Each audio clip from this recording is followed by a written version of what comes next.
نماز کی پابندی کا اللہ نے حکم دیا، اور عورت کے لیے سب سے بڑا حکم، دیکھو عورت 2 چیزوں پہ عمل کر لے، اگر کماری ہے تو 2 چیزوں پہ، شادی شدہ ہے تو 3 باتوں پہ. 2 چیزیں تو سب عورتوں کے لیے، ایک پردہ اور دوسرا نماز. عورت کا دین بہت آسان ہے، اپنے جسم کی نمائش نہ کرے. بڑا فساد پھیلایا آج عورتوں نے، جتنے زنا ہو رہے ہیں، جتنی طلاقیں ہو رہی ہیں، ان کے پیچھے کسی نہ کسی عورت کا ہاتھ ہوتا ہے. خدا کی قسم میرا خون کے آنسو روتا ہوں جب میرے پاس شادی شدہ عورتوں کے فون آتے ہیں کہ ہمارے میاں کے اتنی عورتوں سے چکر چل رہے ہیں، گھر میں بچوں کی طرف توجہ نہیں ہے، آفس میں لڑکیوں سے دوستیاں. تو میں کہتا ہوں یہ دوستیاں لگانے والی، لفٹ کرانے والی کون ہے؟ وہ بھی تو عورت ہے نا. عورت ہی تو ہے جو آپ کا گھر خراب کر رہی ہے. اس کو اللہ نے گھر میں بیٹھنے کا حکم دیا. اس کو اللہ نے کہا کہ اگر گھر سے باہر نکلنا ہے تو یدنین علیہن من جلابیبہن، اللہ فرماتے ہیں اپنے اوپر چادریں لے کے، برقعے لے کے نکلو، اپنے جسم کی نمائش مت کرو. خوشبو لگا کے گھر سے باہر نکلنا عورت کے لیے حرام.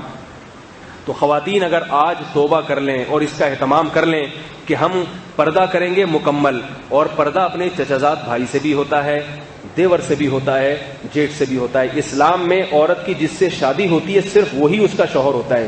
ہندوؤں کے ہاں جس سے شادی ہوئی وہ بھی ہے اور دیور بھی ہے. دیور کا مطلب پتہ ہے ہندی میں کیا ہے؟ آدھا شوہر. یہ ڈکشنری میں دیور کا مطلب ہے، نہیں آ رہی میرا خیال ہے. تو ان کے ہاں دیور سے پردہ نہیں ہے.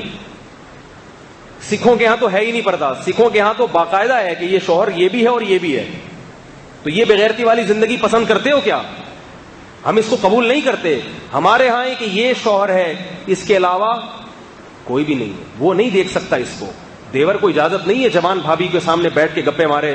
سالیوں اور بہنوئی کے جو ہے نا کتنی بری خبریں آتی ہیں، ایسی باتیں کرتے ہوئے ممبر پہ جو ہے نا شرم اور حیا آتی ہے. برائی کا تذکرہ کرنا بھی برائی کی اشاعت. کتنے فون آتے ہیں خواتین کے کہ میرے میاں مجھ میں دلچسپی نہیں لے رہے، بہن میں دلچسپی لے رہے ہیں. میری سالی آ رہی ہیں، گپے لگا رہی ہیں بہنوئی سے. بہنوئی دیکھتا ہے میری والی تو بوڑھی ہو گئی، یہ جو جوان ہے نا، جب یہ تو انسان کی فطرت ہے، جب وہ جوان کے سامنے بیٹھے گا تو اپنی والی اس کو پرانی لگے گی. اس کے 10 بچے ہو گئے ہیں، وہ پرانی لگ رہی ہے، اور یہ کیا ہے بالکل نہیں. تو وہ ادھر توجہ جاتی ہے اس. تو اللہ نے سالی کو کہہ دیا کہ تمہیں بہنوئی کے سامنے بیٹھنے کی ضرورت نہیں ہے، تمہیں اجازت نہیں ہے. اگر وہ پردہ کر لے گی تو اس کی بہن کا گھر بھی بچے گا کہ نہیں بچے گا؟ ہے بھائی، اس کی شوہر کی ساری توجہ کس طرف رہے گی؟ لیکن اس کو ہمارے معاشرے میں برا سمجھا جاتا ہے.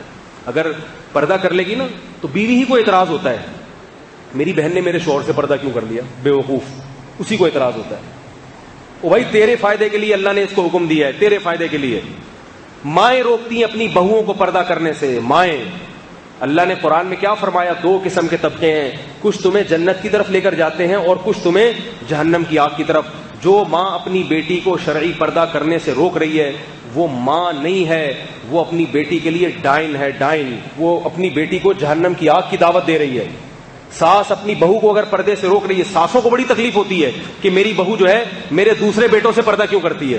یہ بڑے واقعات سامنے آتے ہیں. ساس کو تکلیف ہوتی ہے میری بہو پردہ کیوں کر رہی ہے میرے دوسرے بیٹے سے.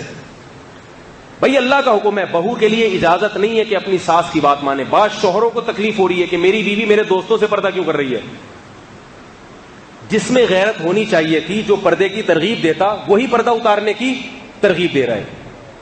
تو عورت اگر پردے کی حفاظت کر لے، دیکھو کیسی عفت تھی. حضرت فاطمہ رضی اللہ تعالی عنہ نے وصیت کی، میرا جنازہ رات کو لے کے چلنا، رات کو میرے جنازے پہ بھی نظر نہ پڑے کسی کی.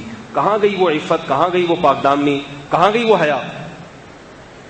کیسے اپنے جسموں کی کپڑے دیکھو، لباس دیکھو مختصر ہوتے چلے جا رہے ہیں. بچیوں کے لباس دیکھو، کچھ بھی نہیں ہوگا ان کے جسم پہ کپڑا، اور بیٹوں کو پورے کپڑے پہنائے گئے ہوں گے. ہاف آستینیں بیٹیوں کو پہنائی جاتی ہیں اور بیٹوں کو فل آستینیں. یہ کیا ہو رہا ہے ہمارے معاشرے کو، کہاں کو جا رہا ہے بھائی؟ ان چیزوں کو روکنے کی کوشش کریں. اگر ہم قرآن پر ایمان رکھتے ہیں، ہم مسلمان ہیں، حیا والے لوگ ہیں، انگریز نہیں ہیں. انگریز نہیں ہیں، ان کے ہاں سب حلال ہے، سب حلال ہے. درندے بن چکے ہیں وہ. ابھی دیکھو نا، ایک کلب میں کسی پٹھان نے جا کے فائرنگ کر دی، سب کو مار دیا. ہم جس پرست.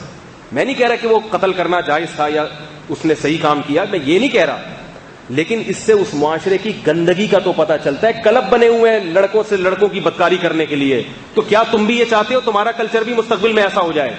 تو یاد رکھو، آج وہ جس اسٹیج پر پہنچے ہیں اچانک نہیں پہنچ گئے.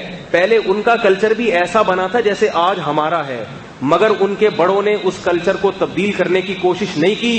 نتیجہ کیا ہوا؟ برائی ہوتے ہوتے وہاں تک پہنچ گئی ہے. اگر ہم نے اپنے گھروں پہ, اپنی بیٹیوں پہ کنٹرول کرنے کی کوشش نہیں کی, معاشرے میں کو پردہ کرانے کی کوشش نہیں کی, تو یاد رکھو ہمارا مستقبل بھی پھر ویسا ہی ہوگا, ویسا ہی ہوگا.